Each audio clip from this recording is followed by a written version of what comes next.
Hey folks, BlackCross here, and welcome to another video game review video. In today's video game, I thought I'd finally take a look at the 2018 God of War, or more precisely, God of War 4, as it should have been titled, because the events that happens in this game actually corresponds after the original God of War 3 that was released on the PlayStation 3.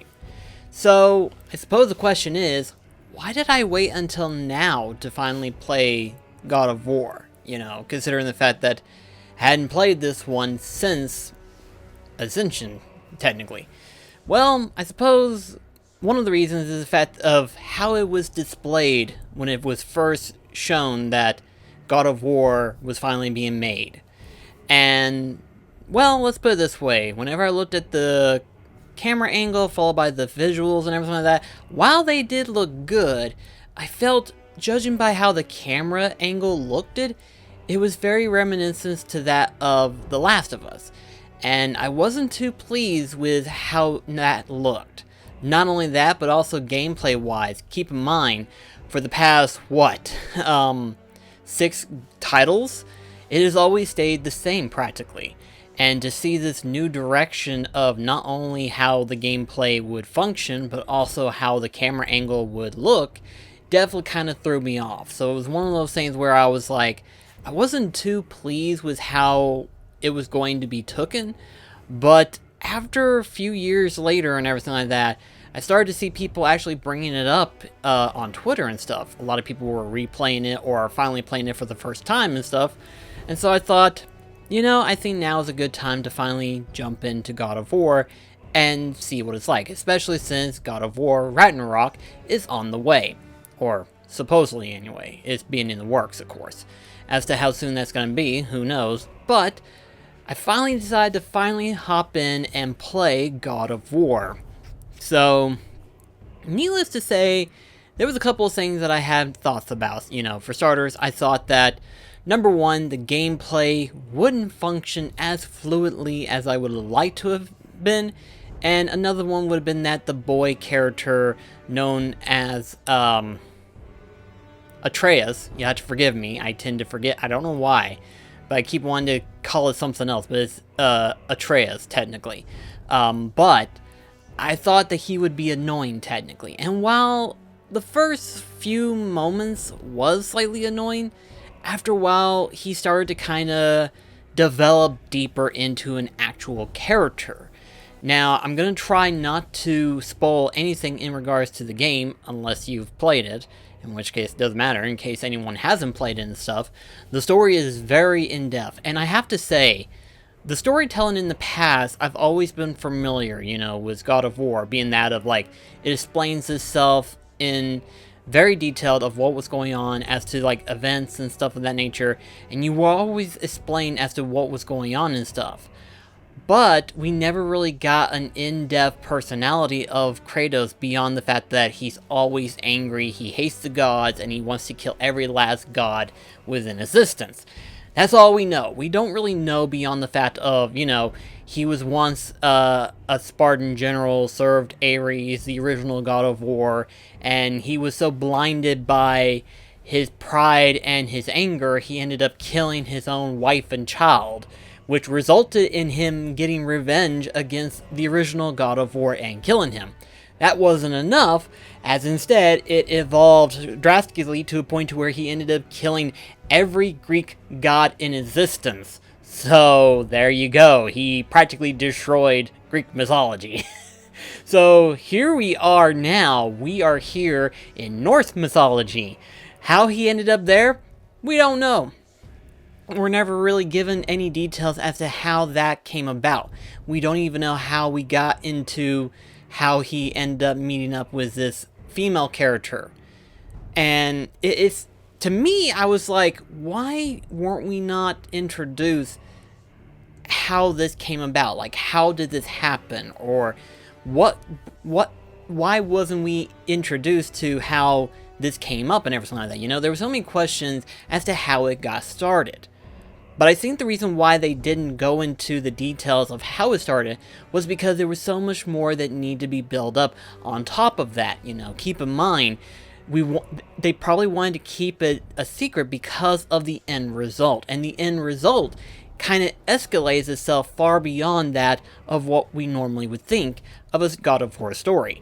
And trust me whenever I say this, the end result is quite shocking. Very shocking, in fact. In fact, I think what was interesting is that I actually decided to look into it a little bit further, and it turns out when they were originally writing the story for God of War 2018, or God of War 4, it turns out, according to what they stated, it was actually a sequel that they were writing up for. So in other words, that's why the story pacing may seem a little bit slow in this part, but that's because of how much in depth they actually had to build up to this point. This is a build up to what will eventually become Ragnarok, which is kind of insane to think that, you know, as you're writing something, you ended up writing the sequel first before you wrote the prequel. And again, like I said, this is all about building up the story of what was going to happen in the next game, being of Ragnarok. But with that being said, in terms of story development, it kind of does really well. In fact, really in all honesty, you go relatively quickly as to like how the character buildup is, you know, where Atreus is, you know, who he is. He's not known of anything of what goes on. And then, of course, eventually throughout the game, he does find out who he is, who his origin is. And he kind of goes through this spiral of emotions of, like, you know, of what he thinks he is, how powerful he is, and stuff like that. And then Kratos trying to mentor his son to tell him what's going on, while at the same time withholding the full story of who he is / was. And it was one of those things where it's like, you know, I think we have a new form of Kratos. A Kratos not only as a fatherly figure, but also as one who's been trying to kind of like put Atreus in the right path of who he is, instead of going down the same pathway that Kratos was. And it's interesting because, you know, in the third one, towards the end of the third game, Kratos ends up redeeming himself from where he has fully hated the gods, fully hated everything, and he had nothing but hatred left within him. And by the end of the game, he finally passed that anger and just wanted to be redeemed of everything that he's done. He's finally opened his eyes from the darkness that he's been dove into for so many years. And now he's finally reliving in a new world, a new realm, a new life basically, to where he has a chance to teach his own child how to go about life, how to withhold his anger instead of to go out there and bloodily destroy everything with your anger. So it was interesting of how the buildup had become. And the overall end result ends up being displayed in the most beautifulest way. I think we could never see God of War being displayed more than what we saw in this game. And so needless to say, in terms of story, it works really well. But not only that, but also too, the different characters that you get to interact with. There's not really a lot of characters in this game, but with the characters that you do interact with, they do kind of build up the story to some degree. For example, Mimir, a head, I kid you not, he's a head, who basically more or less kind of explains the background of all of Norse mythology. You know, you don't encounter every god-like being in this game, unfortunately, but you do get a nice background story of what's been going on, of what's been happening and stuff, and it kind of helps out. And it kind of, I suppose you could say, it kind of helps bring up the game a little bit more from where we've been used to in the past God of War games, having every form of Greek mythological character being displayed. We're used to seeing them in the entire game series, one after another, sort of like a throw ball effect, if you will, you know? Every few moments you get to encounter a new one, every few moments another one appears, another one. It builds up to a much more greater storytelling as to how Kratos gets involved with all these other characters. In this God of War with Norse mythology, we don't get that case. We get like maybe a handful of interactions at most, but we don't actually get to involve ourselves with the main icons, being that of like Odin and Thor, for example. In fact, a lot of people who probably, I would argue and say that Norse mythology is kind of like a new form of mythological history that we never really dove into, you know. We're used to Greek mythology, we're used to Egyptian tales and stuff like that, but Norse mythology is kind of like grazed over, really, when you think about it all. It's not really within the reach of knowledge that I think we are familiar with, or at least that's what I feel anyway. I've never been taught Norse mythology, unlike Greek mythology. But with that being said, I think this actually was a good chance for them to kind of dove into Norse mythology a little bit to where we can get a better explanation as to what was going on and stuff. Because much like Kratos, Norse mythology is new to me, and for most people, new to them as well. So the way Mimir tells it and stuff like that, it definitely gives it a broader storytelling. In fact, in all honesty, the voice actor for Mimir, dadgum, he's good. I love that voice acting. I do like it very much. It definitely sets the tone and sets the bar up for storytelling for what will potentially be Ragnarok, of course. But of course, with all that being said, next to the storytelling and next to the characters, what about the gameplay? What have I thought about the gameplay? Well, I would say that I'm a little bit mixed with the gameplay. The gameplay is actually good on its own by itself. But I feel like the build-up of how the gameplay is kind of random, which I will explain in a moment. But the gameplay itself is basically an action, I suppose they want to classify action RPG element. And, you know, obviously God of War for years has been an action game. And so with Ascension, at the time that it was developed with the concept in mind of like a small portion of RPG, what was the different blades being the different elements and stuff. And that was okay. It wasn't perfect though. I would argue and say that out of all of the God of War games, Ascensions was probably the weakest one compared to all of the originals. Not to say that this one was bad, no, but Ascensions was definitely a lesser form of how God of War had been displayed for years, of course. And this one is a new form of gameplay, new form of elements and all that stuff. Instead of starting off with the Blade of Chaos, you start off with the axe itself, known as Leviathan. And the axe itself can be thrown in distance and can be attained by using the triangle button. And needless to say, in terms of combat, I like it really well, actually. It turned out to be really good, and overall, I was actually kind of impressed that the axe was actually really good. Although by the time I finally did attain the Blade of Chaos, I ended up enjoying using the Blade of Chaos more than I did the Leviathan. But with that being said, I did enjoy the two weapon forms that you get to use and stuff. And not only that, you also have the fact that you have rune magic that you can use with each of the two weapons, you know. With the axe weapon, you can use ice-based rune attacks, and then with Kratos' Blades of Chaos, you use fire-based attacks. And these runes, technically, they are more or less like advanced abilities that Kratos used in previous God of War games.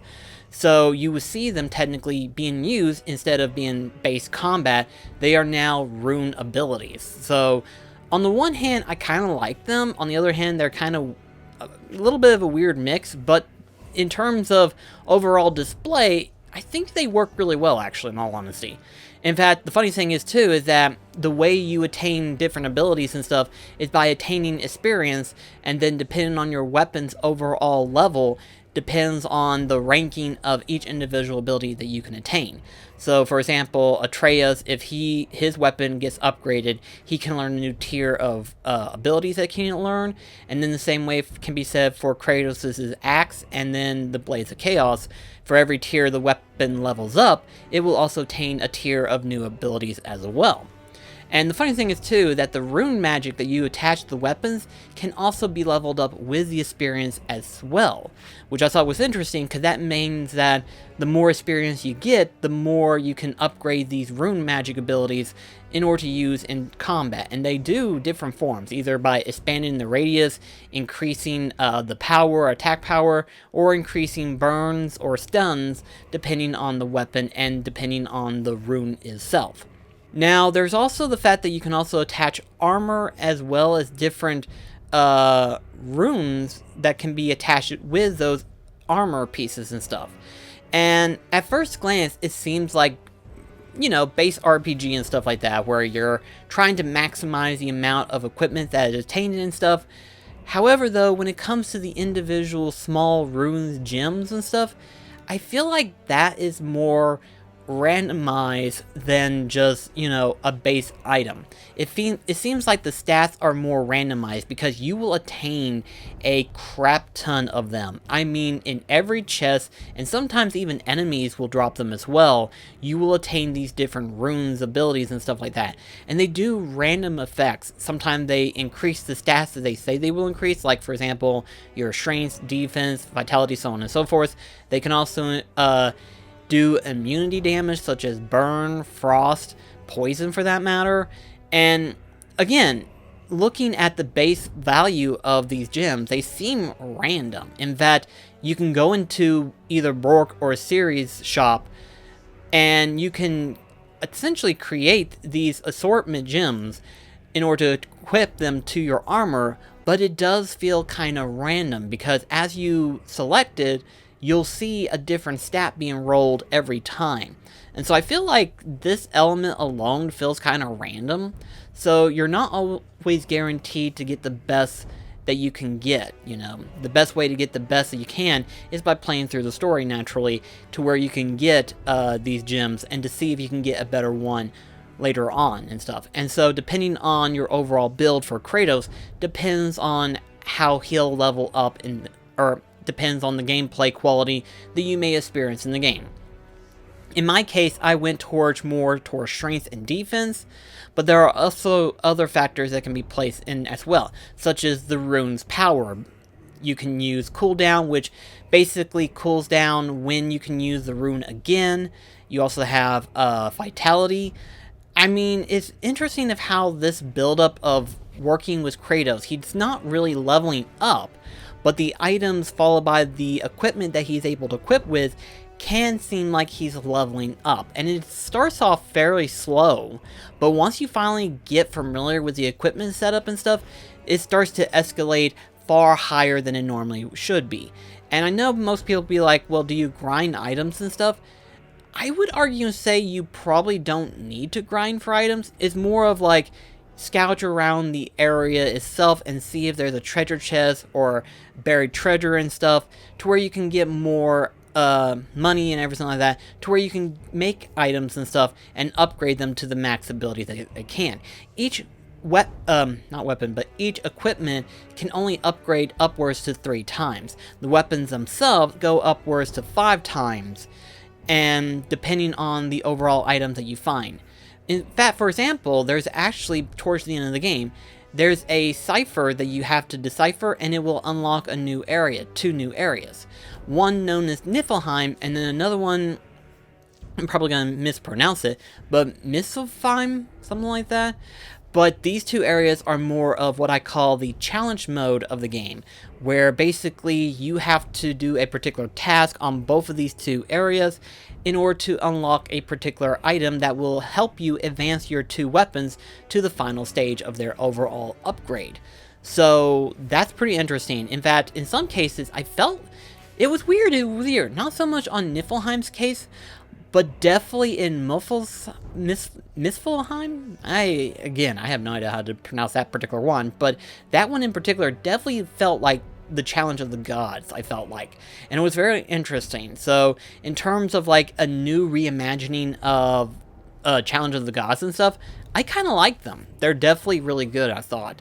But overall, the gameplay can be mixed. It can be enjoyable and it can be really good, but when you go down to the brass tacks of how the RPG element collide with this game, it's a little bit mixed. So it's one of those things where I wouldn't say this is perfect, but it's close enough to being better than what Ascension's hoped it to have been in terms of an RPG mechanic gameplay, and instead this God of War does well in order to incorporate RPGs with a game that originally started just as an action game. So I think it does really well, I think. Some of you might be looking at this game and think to yourself, this seems like a softer version of Kratos. Like, he doesn't seem as hardcore as he used to be for years. And you'd be somewhat right, if not you are completely wrong. because there are times in this game where I was literally like, Kratos is back. So, I mean, there's some bosses in this game, but some of them are more or less repeatable bosses, you know, like for example, the elemental golems followed by these trolls that you fight. But in terms of like the main bosses, the core main bosses, mind you, that's whenever you finally get the display of like, hey, this is original Kratos. He's still badass. He's still ripping heads and everything like that. We're talking like hardcore, still hardcore. In fact, the very first, not the first boss like the troll, but the next boss, he was like, oh my gosh, we're still playing God of War. This is literally the element of God of War that reached to the height of like excitement. I was like, you know what? If I get to see more stuff like this, I'm more excited for this than I am for anything else. I cannot wait to see what else this game will throw at me. And for every single time I encounter a moment like this, it kept getting more exponentially exciting and more intense every single time. Because it was still brutal regardless. It may not be as gory as how Ascensions and God of War 3 was at the time, but it can still get pretty violent depending on the overall outcome. In fact, you still get quick time events that happen, but not the way that you think they would happen. It's more of like Kingdom Hearts 2, where, you know, certain enemies will be triggered by the triangle command. In this game's case, certain enemies can be triggered with the R3 command. And so, depending on the enemy, depends on the overall finishing move that can happen and stuff. And so, needless to say, I think it's still God of War. It is still God of War, but it's a new God of War. It's a new reform. Much like how Kratos has evolved, the series has also evolved as well. And I think it works well. So at the end of the day, what would I rate God of War? Well, a lot of people gave it 5 out of 5 across the board. Well, I would argue and say that while this looks good, and I have to say, overall, it's a brilliant concept, I would probably give it a 4 out of 5. I have a few mixed opinions that I have with this game, most of which involves usually the small rune gems that you use in terms of equipping to the armor. I feel it's a bit random rather than actual stat-based things. It's more like re-rolling and stuff like that. And you don't really grind and stuff, you're just more or less exploring the world, which isn't a problem for me. I enjoy that. But some people may not enjoy that part, I don't know. But overall, it's okay on its own. But there are plenty of side stuff to do in this game. Like I said before, you have the fact that you have Niflheim and Niflheim, whatever, that you have to do in order to get the advanced weapons to level them up and stuff. You also have the fact that you also encounter Valkyries that you get to encounter the entire game. 9 Valkyries, and they are all hard. I'm gonna tell you right now, they are hard as heck. But you also have to find artifacts, you also have to find Odin's ravens and stuff. There's a lot of stuff to do in this game, but surprisingly, I played this game all the way through and actually platinumed it. Now, the funny thing is too, is that unlike in most games, like in the God of War series, where you have to beat the game and then beat it with certain difficulties and stuff like that, this game does not require you to beat it in the hardest difficulty settings. So I think for most people, they will find that they might be able to platinum this one pretty easy depending on the difficulty settings as they have it. It's not permanent, so unless you put it on the highest difficulty settings, then it is permanent. But if you're playing it on like a medium settings, you can choose to make it either harder or not as hard for you, depending on how things go. So maybe you might enjoy it, and it's definitely a fun game to platinum in my personal opinion, much like the previous God of War games that have come out in the past. So yeah, I would probably give it a 4 out of 5 star. There are other elements as well. For example, you don't get to interact with all the gods, most of which are either still high up next to Odin or Thor for that matter, and then others are just like, you know, they're technically dead. Mostly giants and stuff, which that might be a spoiler alert, but that depends on who you look at. But yeah, needless to say, while in terms of the adventure, it was really good, and story-wise, it definitely built up nicely, I thought.